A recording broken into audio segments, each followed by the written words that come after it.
ಹರೇ ಕೃಷ್ಣ ಕೃಷ್ಣ ಕೃಷ್ಣ ಹರೇ ಹರೇ, ಹರೇ ರಾಮ ರಾಮ ರಾಮ ಹರೇ ಹರೇ.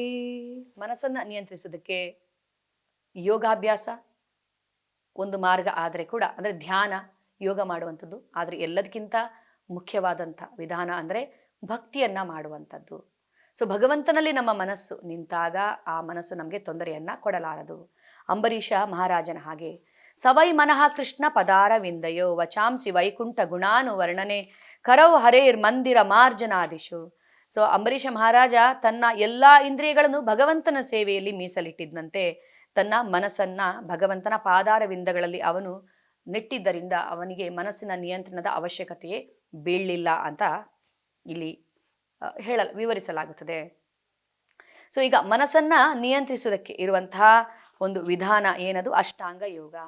So ಅಷ್ಟಾಂಗ ಯೋಗದ ಬಗ್ಗೆ ಭಗವಂತ ಇಂದಿನ ಅಂದರೆ 6ನೇ ಅಧ್ಯಾಯದಲ್ಲಿ ವಿವರಿಸುತ್ತಾರೆ. ಸೊ ಯೋಗ ಅಂದರೆ ಏನು? ಸೊ ಕೆಲವರು ದೈಹಿಕ ವ್ಯಾಯಾಮಗಳನ್ನೇ ಯೋಗ ಅಂತ ಅಂದ್ಕೊಳ್ತಾರೆ. ಬರೀ ನಾವು ಏನೇನು ಮಾಡ್ತೀವೋ, ಸೂರ್ಯ ನಮಸ್ಕಾರ ಇರಲಿ, ವ್ಯಾಯಾಮ ಇರಲಿ, ಅದನ್ನು ಯೋಗ ಅಂತ ಅಂದ್ಕೊಳ್ತಾರೆ. ಆದರೆ ನಿಜವಾದ ಯೋಗ ಅಂದರೆ ಏನು ಅನ್ನೋದನ್ನು ನಾವು ತಿಳಿದುಕೊಳ್ಳೋಣ. ಅದಕ್ಕಿಂತ ಮುಂಚೆ ಅಷ್ಟಾಂಗ ಯೋಗ ಅಂದರೆ ಏನು ಅನ್ನೋದನ್ನು ನಾವು ತಿಳಿದುಕೊಳ್ಳೋಣ. ಸೊ ಅಷ್ಟಾಂಗ ಯೋಗ ಅಂದರೆ ಏನು? 8 ಅಂಗಗಳನ್ನು ಕನೆಕ್ಟ್ ಮಾಡುವಂಥ ಅಷ್ಟಾಂಗ ಯೋಗ ಯಾವುದು? ಅದು ಯಮ, ನಿಯಮ, ಆಸನ, ಪ್ರಾಣಾಯಾಮ, ಪ್ರತ್ಯಾಹಾರ, ಧಾರಣ, ಧ್ಯಾನ, ಸಮಾಧಿ. ಇದಿಷ್ಟು ಸೇರಿ ಅಷ್ಟಾಂಗ ಯೋಗವಾಗುತ್ತದೆ. ಯಮ ಅಂದರೆ ಬಾಹ್ಯವಾಗಿ ಶಿಸ್ತನ್ನು ತಂದುಕೊಳ್ಳುವಂಥದ್ದು. ನಿಯಮ ಅಂದರೆ ಆಂತರಿಕವಾಗಿ ಶಿಸ್ತನ್ನು ತಂದುಕೊಳ್ಳುವಂಥದ್ದು. ಆಸನ ಅಂದರೆ ಆ ಪೋಶ್ಚರ್, ಆ ಪೊಸಿಷನ್, ಯಾವ ಥರ ನಾವು ಭಂಗಿ, ಯಾವ ಥರ ನಾವು ಕುಳಿತುಕೊಳ್ಳುವಂಥದ್ದು. ಅದಾದಮೇಲೆ ಪ್ರಾಣಾಯಾಮ, ಉಸಿರಾಟದ ಒಂದು ನಿಯಂತ್ರಣ, ಪ್ರತ್ಯಾಹಾರ, ಇಂದ್ರಿಯಗಳ ನಿಗ್ರಹವನ್ನು ಮಾಡುವಂಥದ್ದು, ಧ್ಯಾನ, ಮನಸ್ಸನ್ನು ಏಕಾಗ್ರತೆಯಲ್ಲಿ ಇಡುವಂಥದ್ದು, ಧಾರಣ ಅಂದರೆ ಏಕಾಗ್ರತೆಯಿಂದ ಏಕಾಗ್ರಚಿತ್ತನಾಗಿ ಇರುವಂಥದ್ದು, ಧ್ಯಾನ ಅಂದರೆ ನಮಗೆ ಗೊತ್ತೇ ಇದೆ, ಧ್ಯಾನವನ್ನು ಮಾಡುವಂಥದ್ದು, ಸಮಾಧಿ ಅಂದರೆ ಭಗವಂತನ ಜೊತೆ ಒಂದು ನಮ್ಮ ಐಕ್ಯ, ಭಗವಂತನ ಕಾನ್ಷಿಯಸ್ ಜೊತೆ ನಮ್ಮ ಕಾನ್ಷಿಯಸ್ ಐಕ್ಯವಾದಾಗ ಅದು ಸಮಾಧಿ ಅಂತ ಹೇಳಲಾಗುತ್ತದೆ. ಸೊ ಈಗ ಈ ಅಷ್ಟಾಂಗ ಯೋಗ ಪದ್ಧತಿಯನ್ನು ಅಂದರೆ ಯಾವ ಥರ ಅನ್ನೋದನ್ನು ನಾವಿಲ್ಲಿ ನೋಡೋಣ. ಹೇಗೆ ಅದನ್ನು ವಿವರಿಸಲಾಗಿದೆ, ಯಾವ ಥರ ಅಂಥೇಳಿ. ಯೋಗಿಯು ತನ್ನ ದೇಹ, ಮನಸ್ಸು ಮತ್ತು ಆತ್ಮಗಳನ್ನು ಪರಮಪ್ರಭುವಿನ ಸಂಬಂಧದಲ್ಲಿ ಸದಾ ತೊಡಗಿಸಬೇಕು. ಆತನು ಏಕಾಂತದಲ್ಲಿ ವಾಸ ಮಾಡಬೇಕು ಮತ್ತು ಯಾವಾಗಲೂ ಎಚ್ಚರದಿಂದ ತನ್ನ ಮನಸ್ಸನ್ನು ನಿಯಂತ್ರಣದಲ್ಲಿ ಇಡಬೇಕು. ಆತನು ಬಯಕೆಗಳಿಂದ ಮತ್ತು ಗಳಿಕೆಯ ಆಸೆಗಳಿಂದ ಮುಕ್ತನಾಗಿರಬೇಕು. ಯೋಗಾಭ್ಯಾಸ ಮಾಡಲು ಏಕಾಂತವಾದ ಸ್ಥಳಕ್ಕೆ ಹೋಗಬೇಕು. ನೆಲದ ಮೇಲೆ ದರ್ಭೆಯನ್ನು ಇಟ್ಟು ಅದನ್ನು ಜಿಂಕೆಯ ಚರ್ಮ ಮತ್ತು ಮೃದುವಾದ ಬಟ್ಟೆಯಿಂದ ಮುಚ್ಚಬೇಕು.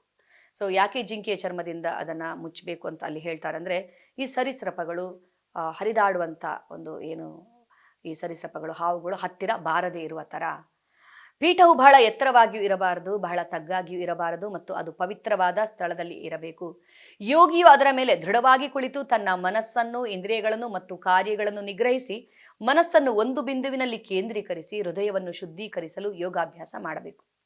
ದೇಹ, ಕುತ್ತಿಗೆ ಮತ್ತು ಶಿರಸ್ಸುಗಳನ್ನು ಒಂದು ಪಂಕ್ತಿಯಲ್ಲಿ ಸ್ಥಿರವಾಗಿರಿಸಿಕೊಂಡು ಮೂಗಿನ ತುದಿಯನ್ನು ಒಂದೇ ಸಮನೆ ದೃಷ್ಟಿಸಬೇಕು. ಪ್ರಶಾಂತಾತ್ಮನಾಗಿ, ನಿರ್ಭಯವಾಗಿ, ಬ್ರಹ್ಮಚಾರಿಯಾಗಿ ಹೃದಯದಲ್ಲಿ ನನ್ನನ್ನೇ ಧ್ಯಾನ ಮಾಡಬೇಕು ಮತ್ತು ನನ್ನನ್ನೇ ಜೀವನದ ಅಂತಿಮ ಗುರಿಯನ್ನಾಗಿ ಮಾಡಿಕೊಳ್ಳಬೇಕು. ಸೊ ಯೋಗದ ವಿಧಾನವನ್ನ ಇಲ್ಲಿ ಭಗವಂತ ಹೇಳ್ತಾ ಇದ್ದಾರೆ. ಯುಕ್ತಾಹಾರ ವಿಹಾರಸ್ಯ ಯುಕ್ತ ಚೇಷ್ಟಸ್ಯ ಕರ್ಮಸು ಯುಕ್ತ ಸ್ವಪ್ನಾವಬೋಧಸ್ಯ ಯೋಗೋ ಭವತಿ ದುಃಖಾಹ. ಆಹಾರ, ನಿದ್ರೆ, ವಿಹಾರ ಮತ್ತು ಕೆಲಸಗಳ ಅಭ್ಯಾಸಗಳಲ್ಲಿ ಮಿತವಾಗಿರುವವನಿಗೆ ಯೋಗ ಪದ್ಧತಿಯ ಅಭ್ಯಾಸವು ಎಲ್ಲ ಐಹಿಕ ದುಃಖಗಳನ್ನು ಕಡಿಮೆ ಮಾಡಬಲ್ಲದು. ಸೊ ನಾವು ತಿನ್ನುವಂಥ ಆಹಾರದಲ್ಲಿ ಕೂಡ ನಾವು ಮಿತವಾದ ಆಹಾರವನ್ನು ತಿನ್ನುವಂಥದ್ದು. ನಿದ್ರೆ ಕೂಡ ಅತಿಯಾದ ನಿದ್ರೆ ಅಲ್ಲ, ಅತಿ ಕಡಿಮೆ ನಿದ್ರೆ ಕೂಡ ಅಲ್ಲ. ಸೊ ಇದೆಲ್ಲ ಈಗ ಆಹಾರ, ನಿದ್ರೆ, ವಿಹಾರ ಇದೆಲ್ಲ ನಮ್ಮ ದೇಹದ ಅಗತ್ಯಗಳು. ಸೊ ಇವುಗಳು ಅತಿಯಾದರೆ ಯೋಗಾಭ್ಯಾಸದ ಪ್ರಗತಿಯಲ್ಲಿ ಅಡ್ಡಿಯಾಗಬಹುದು. ಸೊ ಈಗ ಆಹಾರದ ವಿಷಯ ಹೇಳುವುದಾದರೆ, ನಾವು ಭಗವಂತನಿಗೆ ಅರ್ಪಿಸಿ ಆಹಾರವನ್ನು ಪ್ರಸಾದವನ್ನಾಗಿ ನಾವು ಅದನ್ನು ಸ್ವೀಕರಿಸಿ ತೆಗೆದುಕೊಳ್ಳುವ ಅಭ್ಯಾಸವನ್ನು ಮಾಡಿದಾಗ ಸೊ ನಾವು ಇದನ್ನು ನಿಯಂತ್ರಣದಲ್ಲಿ ಇಡಬಹುದು. ನಿದ್ರೆ, ಸೊ ಎಷ್ಟು ಬೇಕು ನಿದ್ರೆ ಹೇಳಲಾಗುತ್ತೆ. ಈಗ ರಾತ್ರಿ 10ರಿಂದ ಬೆಳಿಗ್ಗೆ 4 ಗಂಟೆವರೆಗಿನ ನಿದ್ರೆ ತುಂಬ ಉತ್ತಮ ನಿದ್ರೆ ಅಂತ. 9ರಿಂದ 4 ಗಂಟೆವರೆಗಿನ ನಿದ್ರೆ ತುಂಬ ಒಂದು ಕ್ವಾಲಿಟಿ ಸ್ಲೀಪ್ ಅಂತ ಹೇಳಲಾಗುತ್ತೆ. ಈ ಥರದ ನಿದ್ರೆ ನಮಗೆ ತುಂಬ ಅಂದರೆ ನಮಗೆ ಇದು ಆರೋಗ್ಯವನ್ನು ಇದು ವೃದ್ಧಿಸುತ್ತದೆ. ಇನ್ನು ವಿಹಾರ ಕೂಡ ಅಷ್ಟೇ, ಕೆಲಸಗಳ ಅಭ್ಯಾಸ ಪ್ರತಿಯೊಂದರಲ್ಲೂ ಮಿತವಾಗಿರುವವನಿಗೆ ಮಾತ್ರ ಯೋಗ ಪದ್ಧತಿಯ ಅಭ್ಯಾಸವು ಐಹಿಕ ದುಃಖಗಳನ್ನು ಕಡಿಮೆ ಮಾಡಬಲ್ಲದು ಅನ್ನೋದನ್ನ ಇಲ್ಲಿ ಭಗವಂತ ವಿವರಿಸುತ್ತಾರೆ. ಸೊ ಅದಾದ್ಮೇಲೆ ಈಗ ಹೇಗೆ ಯೋಗಿಯು ತನ್ನ ದೇಹ, ಮನಸ್ಸು ಮತ್ತು ಆತ್ಮಗಳನ್ನು ಪರಮಪ್ರಭುವಿನ ಸಂಬಂಧದಲ್ಲಿ ಸದಾ ತೊಡಗಿಸಬೇಕು. ಆತನು ಏಕಾಂತದಲ್ಲಿ ವಾಸ ಮಾಡಬೇಕು ಮತ್ತು ಯಾವಾಗಲೂ ಎಚ್ಚರದಿಂದ ತನ್ನ ಮನಸ್ಸನ್ನು ನಿಯಂತ್ರಣದಲ್ಲಿ ಇಡಬೇಕು. ಸೊ ಆತನು ಬಯಕೆಗಳಿಂದ ಮತ್ತು ಗಳಿಕೆಯ ಆಸೆಗಳಿಂದ ಮುಕ್ತನಾಗಿರಬೇಕು. ಅದಾದ್ಮೇಲೆ ನಾವು ನೋಡಿದ್ದು ಹೇಗೆ ಅವನು ಏಕಾಂತ ಪ್ರದೇಶಕ್ಕೆ ಹೋಗಬೇಕು, ತಾನು ಕುಳಿತುಕೊಳ್ಳುವಂತಹ ಒಂದು ಇದು ಸ್ಥಳ ಹೇಗಿರಬೇಕು ಅನ್ನೋದನ್ನ, ಅಂದ್ರೆ ಯೋಗಾಭ್ಯಾಸ ಮಾಡಲು ಏಕಾಂತವಾದ ಸ್ಥಳಕ್ಕೆ ಹೋಗಬೇಕು, ನೆಲದ ಮೇಲೆ ದರ್ಬೆಯನ್ನಿಟ್ಟು ಜಿಂಕೆಯ ಚರ್ಮ ಮತ್ತು ಮೃದುವಾದ ಬಟ್ಟೆಯಿಂದ ಮುಚ್ಚಬೇಕು. ಸೊ ಇದು ಯಾವ ತರ ಅವನು ಕುಳಿತುಕೊಳ್ಳುವಂತ ಇದು ಹೇಗಿರಬೇಕು ಅಂತೇಳಿ. ಸೊ ಪ್ರಾಣಾಯಾಮ ಅಂದ್ರೆ ಉಸಿರಾಟದ ಒಂದು ನಿಯಂತ್ರಣ ಯಾವ ತರ ನಾವು ಮಾಡ್ಕೊಳ್ಳೋದು ಅಂತೇಳಿ. ಅದಾದ್ಮೇಲೆ ಯೋಗಾಭ್ಯಾಸದಿಂದ ಯೋಗಿಯು ತನ್ನ ಮಾನಸಿಕ ಚಟುವಟಿಕೆಗಳನ್ನು ಶಿಸ್ತಿಗೆ ಒಳಪಡಿಸಿ ಯಾವುದೇ ಐಹಿಕ ಬಯಕೆಗಳಿಲ್ಲದೆ ಆಧ್ಯಾತ್ಮಿಕತೆಯಲ್ಲಿ ನೆಲೆಸಿದಾಗ ಆತನನ್ನು ಯೋಗದಲ್ಲಿ ವ್ಯವಸ್ಥಿತನಾಗಿರುವನೆಂದು ಹೇಳುತ್ತಾರೆ. ಧ್ಯಾನ ಯಾವ ತರ ಇರಬೇಕು? ಗಾಳಿ ಬೀಸದ ಸ್ಥಳದಲ್ಲಿ ದೀಪವು ಹೇಗೆ ನಿಶ್ಚಲವಾಗಿರುವುದೋ ಹಾಗೆ ಮನಸ್ಸನ್ನು ನಿಯಂತ್ರಿಸಿರುವ ಆಧ್ಯಾತ್ಮವಾದಿಯು ಆಧ್ಯಾತ್ಮಿಕ ಆತ್ಮದ ಧ್ಯಾನದಲ್ಲಿ ನಿಶ್ಚಲನಾಗಿರುತ್ತಾನೆ. ಸಮಾಧಿ ಎಂದು ಕರೆಯುವ ಪರಿಪೂರ್ಣತೆಯ ಹಂತದಲ್ಲಿ ಮನಸ್ಸು ಯೋಗಾಭ್ಯಾಸದಿಂದ ಇಹಲೋಕದ ಮಾನಸಿಕ ಚಟುವಟಿಕೆಗಳಲ್ಲಿ ತೊಡಗದಂತೆ ನಿರ್ಬಂಧದಲ್ಲಿ ಇರುತ್ತದೆ. ಈ ಪರಿಪೂರ್ಣತೆಯ ಲಕ್ಷಣವೆಂದರೆ ಶುದ್ಧ ಮನಸ್ಸಿನಿಂದ ಆತ್ಮವನ್ನು ಕಾಣುವ ಶಕ್ತಿ ಮತ್ತು ಆತ್ಮನನ್ನು ಪ್ರೀತಿಸಿ ಸಂತೋಷ ಪಡುವ ಶಕ್ತಿ. ಈ ಆನಂದದ ಸ್ಥಿತಿಯಲ್ಲಿ ಮನುಷ್ಯನು ದಿವ್ಯ ಇಂದ್ರಿಯಗಳ ಮೂಲಕ ಸಾಧಿಸಿದ ಅಮಿತ ಅಲೌಕಿಕ ಸುಖದಲ್ಲಿ ನೆಲೆಯಾಗಿರುತ್ತಾನೆ. ಹೀಗೆ ನೆಲೆಯನ್ನು ಪಡೆದವನು ಸತ್ಯವನ್ನು ಬಿಡುವುದೇ ಇಲ್ಲ. ಇದನ್ನು ಪಡೆದ ನಂತರ ಇದಕ್ಕಿಂತ ಹೆಚ್ಚಿನ ಗಳಿಕೆ ಯಾವುದೂ ಇಲ್ಲ ಎಂದು ಯೋಚಿಸುತ್ತಾನೆ. ಇಂತಹ ಸ್ಥಾನದಲ್ಲಿ ನಿಂತವನು ಅತ್ಯಂತ ತೀವ್ರವಾದ ಕಷ್ಟಗಳಲ್ಲಿಯೂ ವಿಚಲಿತನಾಗುವುದಿಲ್ಲ. ಐಹಿಕ ಸಂಪರ್ಕದಿಂದ ಆಗುವ ಎಲ್ಲ ದುಃಖಗಳಿಂದ ವಾಸ್ತವವಾದ ಸ್ವಾತಂತ್ರ್ಯವೆಂದರೆ ಇದೇನೆ. ಸೊ ಇದಿಷ್ಟು ಅಷ್ಟಾಂಗ ಯೋಗವನ್ನ ಇಲ್ಲಿ ಭಗವಂತ ವಿವರಿಸ್ತಾ ಇರುವಂಥದ್ದು. ಸೊ ಈಗ ಅಷ್ಟಾಂಗ ಯೋಗ ಏನು? ಅಷ್ಟಾಂಗ ಯೋಗ ಅಂದರೆ ಯಮ ಅಂದರೆ ಸೊ ಏನನ್ನ ಮಾಡಬೇಕು ಅಂದರೆ ಕೆಲವೊಂದು ಇದನ್ನ ಯಾವ ಥರ ನಾವು ಮಾಡಬೇಕನ್ನುವಂಥದ್ದು. ನಿಯಮ ಅಂದರೆ ಯಮ ಅಂದರೆ ನಿಷೇಧಗಳು, ನಿಯಮ ಅಂದರೆ ಮಾಡಬೇಕಾಗಿರುವಂಥದ್ದು, ಡೋಂಟ್ಸ್ ಆ್ಯಂಡ್ ಡೂಸ್. ಅದಾದಮೇಲೆ ಆಸನ ಅಂದರೆ ನಾವು ಮಾಡುವಂಥ ಅಂದರೆ ಒಂದು ವಿವಿಧ ಆಸನಗಳು. ಪ್ರಾಣಾಯಾಮ ಉಸಿರಾಟದ ಒಂದು ನಿಯಂತ್ರಣವನ್ನು, ಉಸಿರಾಟದ ಅಂದರೆ ಪ್ರಾಣಾಯಾಮ ಉಸಿರಾಟದ ಎಕ್ಸಸೈಸನ್ನು ಮಾಡುವಂಥದ್ದು. ಪ್ರತ್ಯಾಹಾರ ಇಂದ್ರಿಯ ನಿಗ್ರಹವನ್ನು ಮಾಡಿಕೊಳ್ಳುವಂಥದ್ದು. ಧಾರಣ ಸೊ ಮನಸ್ಸನ್ನು ಒಂದು ಏಕಾಗ್ರತೆಯಿಂದ ಏಕಾಗ್ರ ಚಿತ್ತನಾಗಿ ಇಡುವಂಥದ್ದು ಮನಸ್ಸನ್ನು. ಧ್ಯಾನ ಭಗವಂತನ ಮೇಲೆ ನಮ್ಮ ಮನಸ್ಸನ್ನು ನೆಡುವಂಥದ್ದು, ಧ್ಯಾನ ಮಾಡುವಂಥದ್ದು. ಸಮಾಧಿ ಅಂದರೆ ಟ್ರಾನ್ಸ್ ಅಂದರೆ ಸಂಪೂರ್ಣ ಭಗವಂತನಲ್ಲಿ ಒಂದು ಐಕ್ಯಗೊಳ್ಳುವಂಥ ಒಂದು ಇದನ್ನು ಸಮಾಧಿ ಅಂತ ಹೇಳ್ಬೋದು. ಸೊ ಇದಿಷ್ಟನ್ನ ಅಷ್ಟಾಂಗ ಯೋಗ ಅಂತ ಹೇಳಲಾಗುತ್ತದೆ. ಈಗ ಅಷ್ಟಾಂಗ ಯೋಗದ ಕೊನೆಯ 4 ಅಂಗಗಳು ಅದು ಭಗವಂತನ ಜೊತೆ ಕನೆಕ್ಟ್ ಆಗುವುದನ್ನೇ ಹೇಳುತ್ತದೆ. ಅಷ್ಟಾಂಗ ಯೋಗದ ಉದ್ದೇಶ ವಿಷ್ಣುವಿನ ಜೊತೆ ಕನೆಕ್ಟ್ ಆಗುವಂಥದ್ದು ಅಂತ ಹೇಳಲಾಗುತ್ತದೆ. ಹೆಸರಾಂತ ಯೋಗ ಗುರು ಡಾಕ್ಟರ್ BKS ಅಯ್ಯಂಗಾರ್ ಅಲ್ವಾ, ಸೊ ವಿಶ್ವವಿಖ್ಯಾತಿಯನ್ನು ಪಡೆದವರು. ಅವರು ಕೂಡ ಹೇಳ್ತಾರೆ, ನನ್ನ ಬಳಿ ಯೋಗವನ್ನು ಕಲೀಲಿಕ್ಕೆ ಬರುವವರು ಯೋಗ ಅಂದರೆ ದುರದೃಷ್ಟವಶಾತ್ ಏನಂತ ತಿಳ್ಕೊಂಡಿದ್ದಾರೆ, ಕೇವಲ ಆರೋಗ್ಯವನ್ನು ವೃದ್ಧಿಸೋದಕ್ಕೆ ಅಥವಾ ಆಯುಸ್ಸನ್ನು ಹೆಚ್ಚಿಸೋದಕ್ಕೆ ಮಾತ್ರ ಇರುವಂಥದ್ದು ಅಂತ ತಿಳ್ಕೊಂಡಿದ್ದಾರೆ. ಅವರಿಗೆ ಇದರ ಅರಿವೇ ಇಲ್ಲ. ಯೋಗದ ಉದ್ದೇಶ ಭಗವಂತನ ಜೊತೆ ಕನೆಕ್ಟ್ ಆಗುವಂಥದ್ದೇ ಅಂತ ಅವರಿಗೆ ಗೊತ್ತೇ ಇಲ್ಲ. ಅಷ್ಟಾಂಗ ಯೋಗದ ಕೊನೆಯ 4 ಕೂಡ ಇದನ್ನೇ ಹೇಳುತ್ತದೆ, ವಿಷ್ಣುವಿನ ಜೊತೆ ಕನೆಕ್ಟ್ ಆಗುವುದೇ ಯೋಗದ ಉದ್ದೇಶ ಅಂತ ಹೇಳುತ್ತದೆ.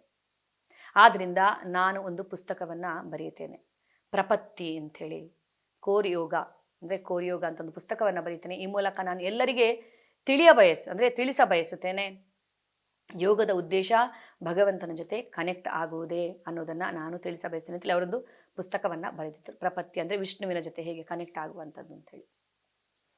ಆದ್ದರಿಂದ ಎಷ್ಟೇ ಯೋಗದ ಅಭ್ಯಾಸವನ್ನು ಒಬ್ಬ ಮಾಡಲಿ, ಭಕ್ತಿಯಲ್ಲಿ ಅವನು ಮುಂದುವರಿಲಿಲ್ಲ ಅಂದರೆ, ಯೋಗದ ಉದ್ದೇಶ ಕೊನೆಗೆ ಪರಮಾತ್ಮನ ಜೊತೆ ಕನೆಕ್ಟ್ ಆಗುವುದಂತ ಗೊತ್ತಿರಲಿಲ್ಲ ಅಂದರೆ ಅದು ನಿಜವಾದ ಯೋಗದ ಉದ್ದೇಶ ಈಡೇರಿದ ಹಾಗೆ ಆಗುವುದಿಲ್ಲ. ಅವನು ಆ ಯೋಗ ಅಭ್ಯಾಸವನ್ನು ಮಾಡಿದ್ದು ಅದು ವ್ಯರ್ಥವಾಗುತ್ತದೆ. ಒಂದು ಬಾರಿ ಪ್ರಭುಪಾದರು ಗಂಗಾ ನದಿಯನ್ನು, ಅಂದರೆ ಪ್ರಭುಪಾದರು ಇಸ್ಕಾನ್ನ ಸಂಸ್ಥಾಪಕ ಆಚಾರ್ಯರು, ಸೊ ಅವರು ಗಂಗಾ ನದಿಯನ್ನು ದಾಟೋದಿಕ್ಕೆ ಅಂತ ಅವರು ನಿಂತಿದ್ರು, ದೋಣಿಗಾಗಿ ಕಾಯ್ತಾ ಇದ್ರು. ಅವರ ಪಕ್ಕದಲ್ಲಿ ಬಂದು ನಿಂತಿರುವಂಥ ಒಬ್ಬ ಅಷ್ಟಾಂಗ ಯೋಗದಲ್ಲಿ ಸಿದ್ಧಿಯನ್ನು ಪಡೆದಿರುವಂಥ ಒಬ್ಬ ಯೋಗಿ ಅವರ ಪಕ್ಕದಲ್ಲಿ ನಿಂತಿದ್ದ. ಅವನು ಹೇಳ್ತಾನೆ, ಪ್ರಭುಪಾದರೆ ನಾನು ನೀರಿನ ಮೇಲೆ ನಡೆದಾಡಬಲ್ಲೆ. ನಾನೀಗ ನಿಮ್ಮ ಮುಂದೆನೇ ಈ ಗಂಗಾ ನದಿಯ ಮೇಲೆ ನಡೆದಾಡಿಕೊಂಡು ದಾಟಿ ನಿಮಗೆ ನಾನು ತೋರಿಸಬಲ್ಲೆ. ನಾನು ಆ ಸಿದ್ಧಿಯನ್ನು ಪಡೆದಿರುವೆ ಅಂತ. ಪ್ರಭುಪಾದರು ಕೇಳ್ತಾರೆ, ಓಹೋ ಹೌದಾ, ಉತ್ತಮ. ಎಷ್ಟು ವರ್ಷಗಳಿಂದ ನೀವು ಇದನ್ನು ಅಭ್ಯಾಸ ಮಾಡ್ಕೊಂಡು ಬಂದಿದ್ದೀರಿ ಈ ಒಂದು ಸಿದ್ಧಿಯನ್ನ ಅಂತ? 30-35 ವರ್ಷಗಳಿಂದ ಅಂತ ಅವನು ಹೇಳ್ತಾನೆ. ಪ್ರಭುಪಾದರು ಹೇಳ್ತಾರೆ, ನಾನು 2 ರೂಪಾಯಿ ಕೊಟ್ಟು ಈಗ ಅಂದರೆ ದೋಣಿ ಬಂದರೆ 2 ರೂಪಾಯಿಲಿ ನಾನು ನದಿ ದಾಟಿ ಬಿಡ್ತೇನೆ. 35 ವರ್ಷಗಳ ಕಾಲ ನೀವು ಅಷ್ಟಾಂಗ ಯೋಗವನ್ನು ಮಾಡಿ ಬರೀ ನೀರಿನ ಮೇಲೆ ನಡೆದಾಡುವುದನ್ನು ಕಲಿತ್ರಾ ಅಥವಾ ಗಾಳಿಯಲ್ಲಿ ತೇಲಾಡುವುದನ್ನು ಕಲಿತ್ರಾ? ಏನಾಯಿತು ಜೀವನದ ಉದ್ದೇಶ? ಈ ನೀರಿನಲ್ಲಿ ನಡೆದಾಡುವುದು, ಗಾಳಿಯಲ್ಲಿ ತೇಲಾಡುವುದು ಜೀವನದ ಕೊನೆಗೆ ಅಂತ್ಯವಾಗೋಗ್ಬಿಡುತ್ತೆ. ಎಲ್ಲ ವಿದ್ಯೆ ಏನು ಉಳಿತದೆ? ಅಷ್ಟಾಂಗ ಯೋಗದ ಉದ್ದೇಶ ಭಗವಂತನ ಜೊತೆ ಕನೆಕ್ಟ್ ಆಗಿ ಭಕ್ತಿಯಲ್ಲಿ ಮುಂದುವರಿಯುವಂಥದ್ದು. ಭಕ್ತಿ ಯಾವತ್ತೂ ನಾಶವಾಗುವುದಿಲ್ಲ. ಆದರೆ ಬೇರೆ ಎಲ್ಲ ನಾವು ಏನೇ ಗಳಿಸಿರುವಂಥದ್ದು ಅದು ನಾಶವಾಗ್ಬೋದು. ಅದರಿಂದ ಯಾರು ಅಷ್ಟಾಂಗ ಯೋಗದ ಉದ್ದೇಶ ಭಕ್ತಿ ಅಂತ ತಿಳಿದುಕೊಳ್ಳುವುದಿಲ್ವೋ, ಕೊನೆಗೆ ಭಗವಂತನ ಜೊತೆ ಕನೆಕ್ಟ್ ಆಗುವುದಂತ ತಿಳಿದುಕೊಳ್ಳುವುದಿಲ್ವೋ, ಅದು ವ್ಯರ್ಥ ಕಾಲಹರಣವಾಗುತ್ತದೆ ಅಷ್ಟೇ ಅನ್ನೋದನ್ನು ಪ್ರಭುಪಾದರು ಹೇಳುತ್ತಾರೆ. ಸೊ ಈಗ ನಾವು ಯೋಗದ ಬಗ್ಗೆ ತಿಳಿದುಕೊಂಡು ಆ ಯೋಗವನ್ನು ಅಂದರೆ ಯಾವ ಥರ ಅಷ್ಟಾಂಗ ಯೋಗ ಅಂದರೆ ಏನು ಅನ್ನೋದನ್ನು ಇಲ್ಲಿ ಕೃಷ್ಣ ವಿವರಿಸುತ್ತಾರೆ. ಸೊ ಅಷ್ಟಾಂಗ ಯೋಗದ ಮಾರ್ಗಗಳನ್ನು ನೀವೆಲ್ಲ ಕೇಳಿದ್ರಿ. ನಿಮಗೆ ಇದು ಸುಲಭ ಅಂತ ಅನ್ನಿಸ್ತಾ ಇದೆಯಾ? ಪ್ರಯತ್ನಿಸಬೇಕನ್ನುವಂಥ ಇಚ್ಛೆ ಇದೆಯಾ ನಿಮಗೆ? ಇದನ್ನು ಅರ್ಜುನ ಏನು ಹೇಳ್ತಾನೆ ಅನ್ನೋದನ್ನು ನಾವು ನೋಡೋಣ. ಸೊ ಅರ್ಜುನ ಏಕಾಗ್ರತೆಗೆ ಹೆಸರುವಾಸಿ ಅಲ್ವಾ? ದ್ರೋಣಾಚಾರ್ಯರು ನಡೆಸಿರುವಂತಹ ಪರೀಕ್ಷೆಯಲ್ಲಿ ಅರ್ಜುನ ಅದನ್ನು ಪಾಸ್ ಆಗ್ತಾನೆ, ಅವನು ಉತ್ತೀರ್ಣನಾಗ್ತಾನೆ. ದ್ರೋಣಾಚಾರ್ಯರು ಶಸ್ತ್ರ ವಿದ್ಯಾಭ್ಯಾಸವನ್ನು, ಬಿಲ್ವಿದ್ಯೆಯನ್ನು ಎಲ್ಲರಿಗೂ ಹೇಳಿಕೊಟ್ಟ ನಂತರ ಅರ್ಜುನನಿಗೆ ಕೇಳ್ತಾರೆ, ಅಂದರೆ ಎಲ್ಲರಿಗೂ ಕೇಳ್ತಾರೆ, ಒಂದು ಕೃತಕವಾದ ಪಕ್ಷಿಯನ್ನು ತಯಾರಿಸಿ ಮರದ ಒಂದು ಇದರಲ್ಲಿ ಅವರು ಇಡ್ತಾರೆ. ಹೇಳ್ತಾರೆ, ಆ ಪಕ್ಷಿಯ ಅಕ್ಷಿಗೆ ಬಾಣವನ್ನು ಬಿಡಬೇಕು ಅಂತೇಳಿ. ಸೊ ಎಲ್ಲರನ್ನ ಕೇಳಿದಾಗ ನಿಮ್ಮ ಗುರಿ ಏನು ಅಂತ ಕೇಳಿದಾಗ ಮರ ಕಾಣ್ತದೆ, ಗಿಡ ಕಾಣ್ತದೆ, ಎಲ್ಲವೂ ಕಾಣ್ತದೆ ಅಂತ ಎಲ್ಲರೂ ಹೇಳಿದರು. ಕೊನೆಗೆ ಅರ್ಜುನನಿಗೆ ಕೇಳಿದಾಗ ಅರ್ಜುನ ಹೇಳುತ್ತಾನೆ, ಗುರುಗಳೇ, ಪಕ್ಷಿಯ ಅಕ್ಷಿಯಲ್ಲದೆ ಬೇರೇನೂ ನನಗೆ ಕಾಣದು. ನನ್ನ ಗುರಿ ಅದು ನನಗೆ ಅಂದರೆ ನಿಶ್ಚಲವಾಗಿದೆ ಅಂಥೇಳಿ ಪಕ್ಷಿಯ ಅಕ್ಷಿಗೆ ನೇರವಾಗಿ ಅವನು ಗುರಿಯನ್ನು ಇಟ್ಟು ಬಾಣವನ್ನು ಹೊಡೆಯುತ್ತಾನೆ, ಅದು ಬೀಳದೇ ಇರುವ ಥರ. ಸೊ ಇಷ್ಟು ಏಕಾಗ್ರತೆಗೆ ಹೆಸರುವಾಸಿಯಾಗಿರುವಂಥ ಅರ್ಜುನ, ಶಿವನನ್ನ ಮೆಚ್ಚಿಸಿ ಶಿವನಿಂದ ಪಶುಪತಾಸ್ತ್ರವನ್ನು ಪಡೆದಿರುವಂಥ ಅರ್ಜುನ ಏನು ಹೇಳ್ತಾನೆ? ಈ ಅಷ್ಟಾಂಗ ಯೋಗದ ಪದ್ಧತಿ ತುಂಬ ಕಷ್ಟಕರವಾದದ್ದು, ಇದನ್ನು ಅನುಸರಿಸುವುದಕ್ಕೆ ಸಾಧ್ಯನೇ ಇಲ್ಲ ಅಂತ ಅರ್ಜುನ ಹೇಳ್ತಾನೆ. ತುಂಬ ಕಷ್ಟಕರವಾದ ಮಾರ್ಗ ಇದು, ಈ ಅಷ್ಟಾಂಗ ಯೋಗ ಪದ್ಧತಿ ಅಂತ ಅರ್ಜುನ ಹೇಳಿ ಅವನು ಹೇಳ್ತಾನೆ, ಮನಸ್ಸು ತುಂಬ ಚಂಚಲವಾಗಿರುವಂಥದ್ದು ಅಂತ ಅರ್ಜುನ ಹೀಗೆ ಹೇಳ್ತಾನೆ. ಮಧುಸೂದನನೇ, ನೀನು ಸಂಗ್ರಹವಾಗಿ ಹೇಳಿದ ಈ ಯೋಗ ಪದ್ಧತಿಯು ಕಾರ್ಯಸಾಧ್ಯವಲ್ಲ ಮತ್ತು ಇದು ಸಹಿಸಲ ಸಾಧ್ಯವಾದದ್ದು ಎಂದು ನನಗೆ ತೋರುತ್ತದೆ, ಏಕೆಂದರೆ ಮನಸ್ಸು ಪ್ರಕ್ಷುಬ್ಧ ಮತ್ತು ಚಂಚಲವಾದದ್ದು ಅಂತ ಅರ್ಜುನ ಹೀಗೆ ಹೇಳ್ತಾನೆ. ಚಂಚಲಂ ಹಿ ಮನಃ ಕೃಷ್ಣ ಪ್ರಮಾಥಿ ಬಲವದೃಢಂ ತಸ್ಯಾಹಂ ನಿಗ್ರಹಂ ಮನ್ಯೆ ವಾಯೋರಿವ ಸುದುಷ್ಕರಂ. ಕೃಷ್ಣನೇ, ಮನಸ್ಸು ಚಂಚಲವಾದದ್ದು, ಪ್ರಕ್ಷುಬ್ಧವಾದದ್ದು, ಹಠಮಾರಿ ಮತ್ತು ಬಲವಾದದ್ದು. ಅದನ್ನು ನಿಗ್ರಹಿಸುವುದು ಗಾಳಿಯನ್ನು ನಿಯಂತ್ರಿಸುವುದಕ್ಕಿಂತ ಕಷ್ಟ ಎಂದು ನನಗೆ ತೋರುತ್ತದೆ. ಕೃಷ್ಣ, ಈ ಮನಸ್ಸು ಎಷ್ಟು ಚಂಚಲವಾದದ್ದು, ಪ್ರಕ್ಷುಬ್ಧವಾದದ್ದು. ಪ್ರಮಾತಿ ಬಲವದೃಢಂ, ಇದು ಮದವೇರಿದ ಆನೆಯ ಹಾಗೆ ಮನಸ್ಸು. ಹಠಮಾರಿ ಅಂದರೆ ಕೇಳುವುದಿಲ್ಲ, ಇದು ತುಂಬ ಹಠಮಾರಿ ಬಲವಾದದ್ದು.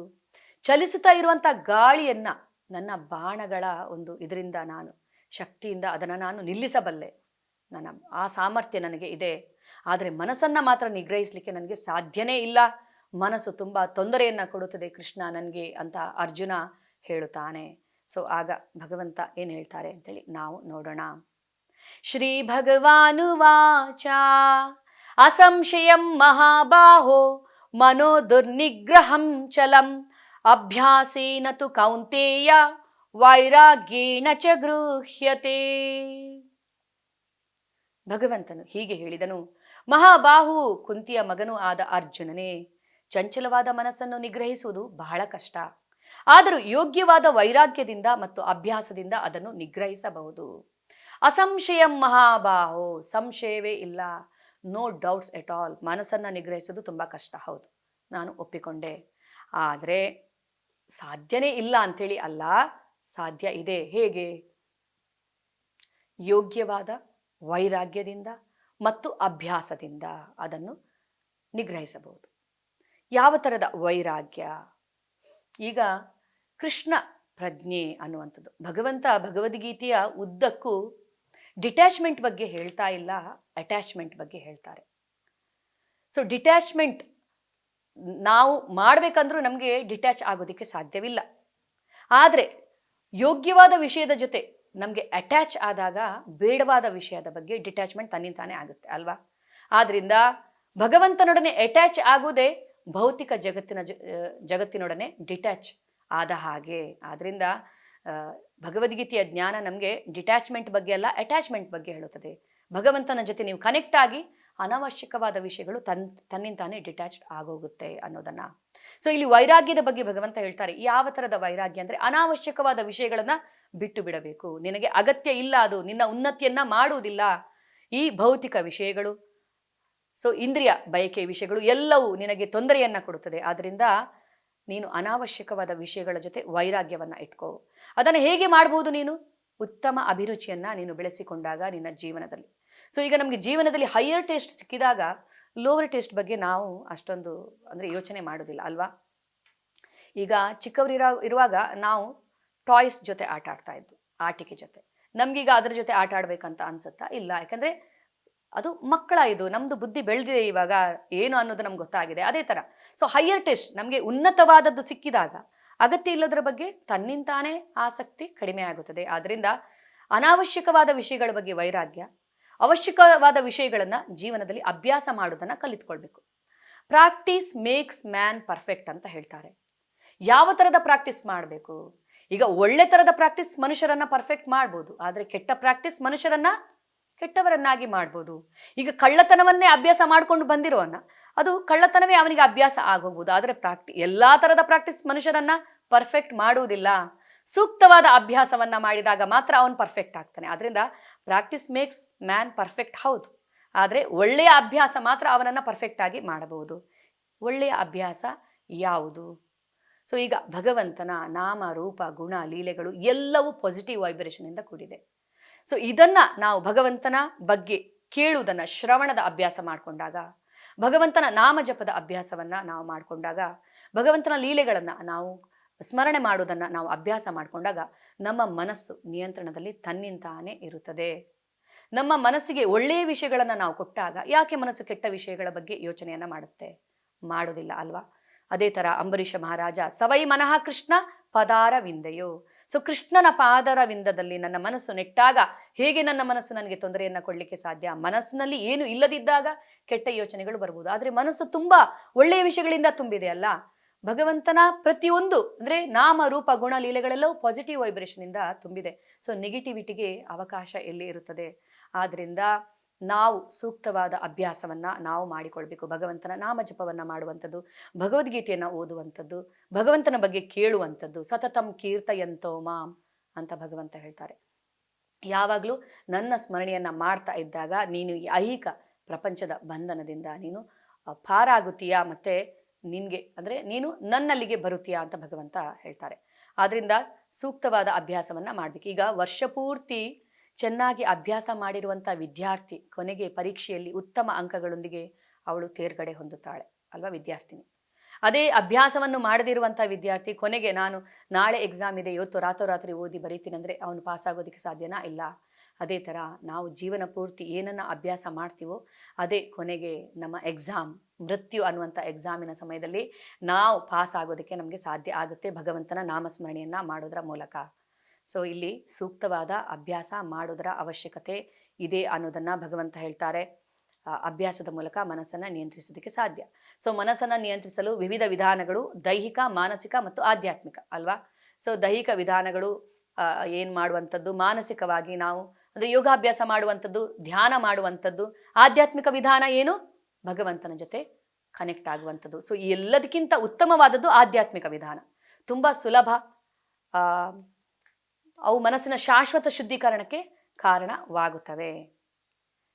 ಯೋ ಮಾಂ ಪಶ್ಯತಿ ಸರ್ವತ್ರ ಸರ್ವಂ ಚ ಮಯಿ ಪಶ್ಯತಿ ತಸ್ಯಾಹಂ ನ ಪ್ರಣಶ್ಯಾಮಿ ಸ ಚ ಮೇ ನ ಪ್ರಣಶ್ಯತಿ. ಯಾರು ನನ್ನನ್ನು ಎಲ್ಲೆಲ್ಲಿಯೂ ಕಾಣುತ್ತಾನೋ ಮತ್ತು ನನ್ನಲ್ಲಿ ಎಲ್ಲವನ್ನೂ ಕಾಣುತ್ತಾನೋ ಅವನು ನನ್ನನ್ನು ಯಾವಾಗಲೂ ಕಳೆದುಕೊಳ್ಳುವುದಿಲ್ಲ, ನಾನು ಅವನನ್ನು ಯಾವಾಗಲೂ ಕಳೆದುಕೊಳ್ಳುವುದಿಲ್ಲ.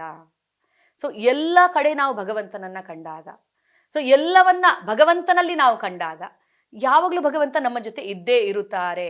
ನಾನು ಅವನನ್ನು ಕಳೆದುಕೊಳ್ಳುವುದಿಲ್ಲ, ಅವನು ನನ್ನನ್ನು ಕಳೆದುಕೊಳ್ಳುವುದಿಲ್ಲ ಅನ್ನೋದನ್ನ ಇಲ್ಲಿ ಭಗವಂತ ವಿವರಿಸುತ್ತಾರೆ. ಸೊ ಅದಾದ್ಮೇಲೆ ಅರ್ಜುನನ ಮನಸ್ಸಿನಲ್ಲಿ ಈಗ ಪ್ರಶ್ನೆ ಬರುತ್ತದೆ. ಅರ್ಜುನ ಕೇಳ್ತಾನೆ, ಪ್ರಾರಂಭದಲ್ಲಿ ಶ್ರದ್ಧೆಯಿಂದ ಆತ್ಮ ಸಾಕ್ಷಾತ್ಕಾರ ಸಾಧನೆಯನ್ನ ಸ್ವೀಕರಿಸಿ, ಅನಂತರ ಪ್ರಾಪಂಚಿಕ ಮನೋಧರ್ಮದಿಂದ ಪ್ರಯತ್ನವನ್ನ ನಿಲ್ಲಿಸಿ ಯೋಗ ಸಂಸಿದ್ಧಿಯನ್ನು ಪಡೆಯದಿರುವ ಮನುಷ್ಯನ ಗತಿ ಏನು ಅಂತ ಅರ್ಜುನ ಇಲ್ಲಿ ಕೇಳ್ತಾನೆ ಭಗವಂತನ ಹತ್ರ. ಕಚ್ಚಿನ್ನೋ ಭಯ ವಿಭ್ರಷ್ಟ ಚಿನ್ನ ಭ್ರಮಿವ ವಿನಶ್ಯತಿ ಅಪ್ರತಿಷ್ಠೋ ಮಹಾಬಾಹೋ ವಿಮೂಢೋ ಬ್ರಹ್ಮಣ ಪತಿ. ಆಧ್ಯಾತ್ಮಿಕ ಪಥದಿಂದ ದಿಗ್ಭ್ರಮೆಗೊಂಡು ದೂರನಾದವನು ಆಧ್ಯಾತ್ಮಿಕ ಯಶಸ್ಸು ಮತ್ತು ಐಹಿಕ ಯಶಸ್ಸು ಎರಡರಿಂದಲೂ ಭ್ರಷ್ಟನಾಗಿ ಯಾವ ಲೋಕದಲ್ಲಿಯೂ ಸ್ಥಳವಿಲ್ಲದೆ ತುಂಡಾದ ಮೋಡದಂತೆ ನಾಶವಾಗುವುದಿಲ್ಲವೇ? ಸೊ ಇಲ್ಲಿ ಅರ್ಜುನ ಕೇಳುತ್ತಾನೆ ಏನಂದ್ರೆ, ಅವನು ಪ್ರಾರಂಭದಲ್ಲಿ ಶ್ರದ್ಧೆಯಿಂದ ಆತ್ಮ ಸಾಕ್ಷಾತ್ಕಾರದ ಸಾಧನೆಯನ್ನ ಸ್ವೀಕರಿಸಿ ಅದಾದ್ಮೇಲೆ ಅವನು ಯೋಗ ಭ್ರಷ್ಟನಾದರೆ, ಅವನು ಅದರಲ್ಲಿ ವಿಫಲನಾದರೆ ಅವನ ಗತಿ ಏನಾಗುತ್ತದೆ ಅಂತ ಇಲ್ಲಿ ಭಗವಂತ ಹೇಳ್ತಾರೆ ಅಂತ ಅರ್ಜುನ ಪ್ರಶ್ನೆಯನ್ನ ಕೇಳ್ತಾನೆ. ಸೊ ಇದಕ್ಕೆ ಭಗವಂತ ಈ ತರ ಉತ್ತರಿಸುತ್ತಾರೆ.